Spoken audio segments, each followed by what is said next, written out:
Okay. Ito masarap bataan. Ay, tay lang ka. Ay walang natural na mekanismo upang alisin ang naging halaga ng nakalimbak na iron. Tamis. Ang labis na iron Nakita niya yung sakit. Alin?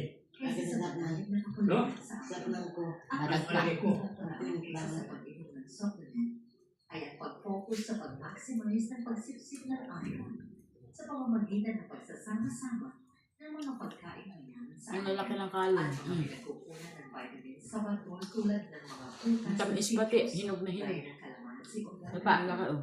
Tinitingin dito na nakukuha ninyo ang tamang laki ng iron na hindi na Harap. nangari na maipon ng lapis.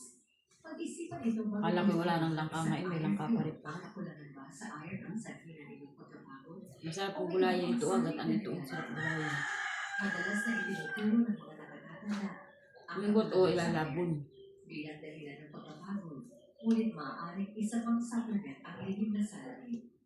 Bagamat pangkalahatan Arian. natanggap na ang susunod Ang laki ng kalon. Ito sa yun. ating listahan ay nagtataguyod ng pangkalahatan. Kain-kain lang ka.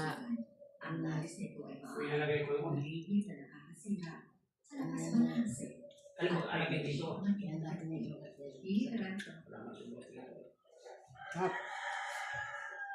Vitamin E. Isang di inaasahang panganib sa lakas ng dibdib. Ang vitamin E ay matagal nang itinuturing na isang mahalagang sangkap para sa paggana ng utak, kalusugan ng puso, at maging sa malusog na Ang balat. ganda ng pagkahinog. Maraming mga senior ang umiinom nito araw-araw dahil naniniwala sila Lagta. nakakatulong ito na maiwasan ang pagkasira na may kaugnayan sa pagtanda.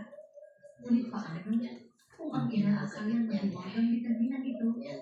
ay sa katunayan ay